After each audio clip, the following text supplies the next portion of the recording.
Let us develop basic athletic skills. Let us see whether you could remember the activities done in the earlier classes, like walking, running, jumping, and throwing. You would have participated in the activities of the school sports meet by developing these skills in different ways. These activities are developed not only for sports competitions, but also for daily activities as well. By improving them, we will be able to lead a healthy life. Through this, we can be more efficient in our daily activities. In this lesson, you will learn the proper techniques of walking, running, jumping, throwing, and how they are used in your daily activities. We can develop our talents with proper practice. Practice and experience all the activities given in this lesson in the playground. Walking. Every healthy person indulges in walking.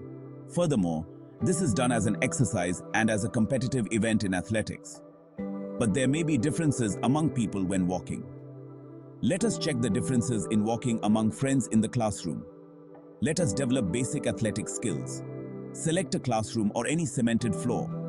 Draw a few straight lines with a piece of chalk. Two children get together and one should wet the legs without shoes and walk on either side of the line so that the footprint is visible. The other should examine the footprints. The rest of the children should walk in the same manner. When the above footprints are examined, there can be differences. If the walking was done correctly, it should be like the above diagram. Try to bring back to your memory on the aspects of correct walking which you learnt in your third lesson. The benefits of correct walking, able to live an active life, helps to raise the health condition as it is an exercise, develops a good personality, able to reduce physical injuries and defects when engaging in daily activities or sports. Activities to practice walking. Select a leader from the class. Get into groups of 8. Each group stands by the side of the starting line. When the leader gives a signal, one child from each group walks about 10 meters forward, comes back and stands at the back of the group. Next, another child walks. In the same manner, all students should take part in this activity. The group holds hands and walks about 10 meters forward, comes back to the starting point. Do this activity several times. Divide the class into 2 groups. The groups form into 2 lines.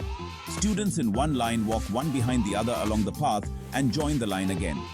Then the next line also walks in the same manner and joins their line. When one line walks, the children in the other line should observe them. Both lines should do the activity at the same time. Increase the speed of the activity and repeat. Divide the class into 4 groups. Stand in a line, one behind the other. Draw 2 parallel lines 2 meters apart and place a few marks. One child at a time walks and comes back to the line in a zigzag manner and taps on the first child's shoulder. Then walks to the back of the line. The next child in the line follows the same routine. Repeat this activity for everyone.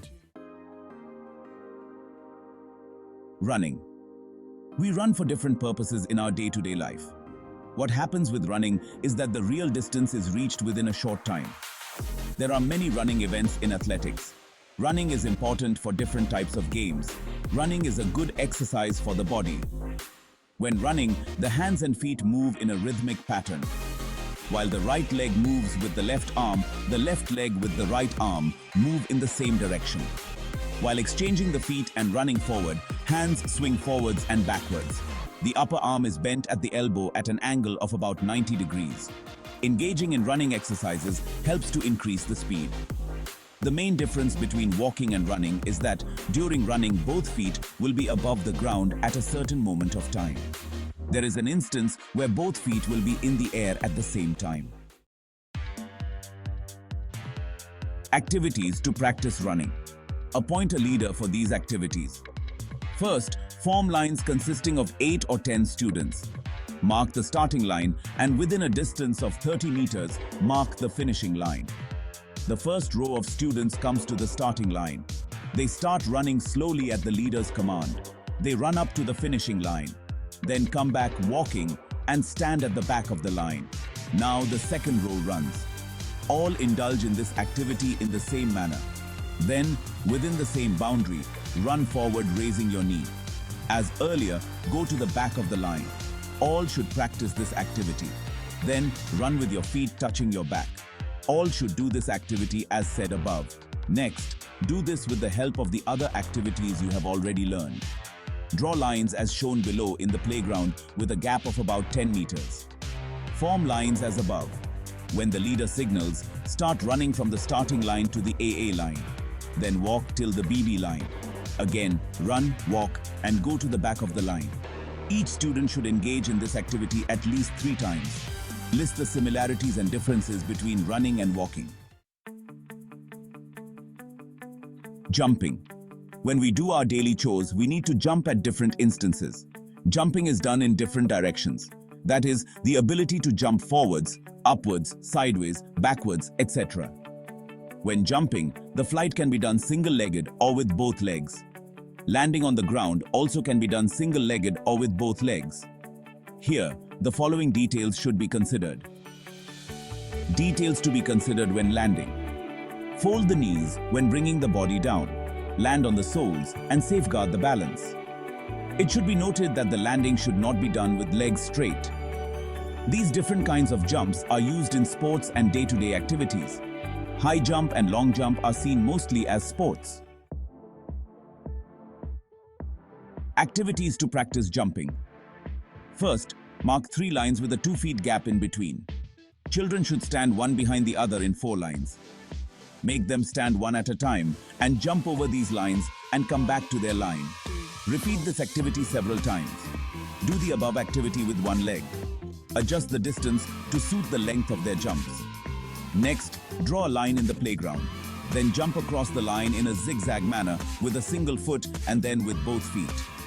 Indulge in activities consisting of the jumping skills you learnt above.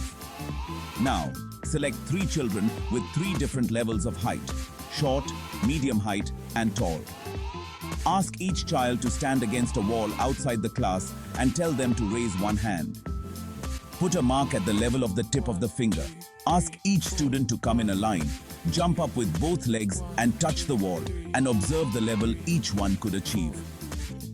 Give every child another attempt to jump and improve on the first mark. Then, divide the class into 2 teams as A and B. Group A forms a circle. Group B stays inside the circle. Number the students in circle A from 1 to 15. When the child in the circle calls out a number, the child bearing the respective number hops in and chases the students in the circle, trying to catch them. Anyone caught in that manner or going out of the circle is disqualified and they have to stand outside the circle. The ones who hop are disqualified when they keep their leg down or change it. Then the ones in the center call out another number. When one whole team gets disqualified, the 2 teams exchange their roles. This can be done as a competition. This game can be done within a specific time limit or till everyone is disqualified. Finally, indulge in the hopscotch game learnt in lesson 4. Throwing. Throwing is involved in games and athletics, and it is done by everybody from infancy. People who lived in ancient times hunted animals for food by throwing objects to kill the animal. Thus, man has used the throwing function for a very long period of time. In athletics, rules and regulations have been implemented for these throws in a methodical way. Different types of throws can be seen, such as throws in front of the body, sideways of the body, above the head, and above the shoulders. Points to be considered when throwing.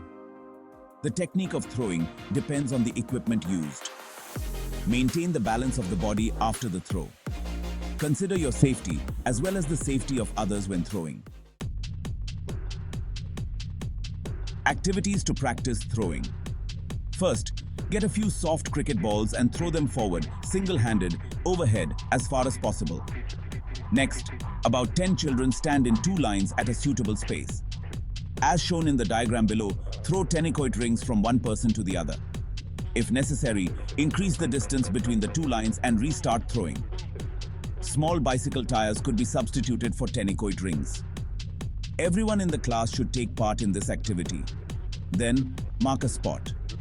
Place 4 tins, one on top of the other, about 1 meter ahead from the spot. Keep a child on a marked spot with a tennis or rubber ball in hand. Ask the child to break the 4 tins by throwing the ball. Marks can be given to the child according to the number of throws. Do this activity by changing the distance. Now we know. Engaging in walking, running, and jumping in the correct manner paves the way to lead an efficient life with minimum accidents and injuries and improve the skills for athletics. When walking using the correct technique, firstly, the heel touches the ground and finally the toes. During running, at a given moment of time, both legs would be above the ground. But during walking, one foot should always be touching the ground. Different types of jumps could be seen in our day-to-day life. Safety should be considered when landing after a jump. There are different types of throws such as overhead, sideways, forwards, etc. You should consider your safety as well as the safety of others when throwing. When walking correctly, which part of the foot should touch the ground first? Mention a feature which can be seen in running but cannot be seen in walking. What are the jumps you see in athletic events? Mention points needed to be considered when throwing. Make the background music know.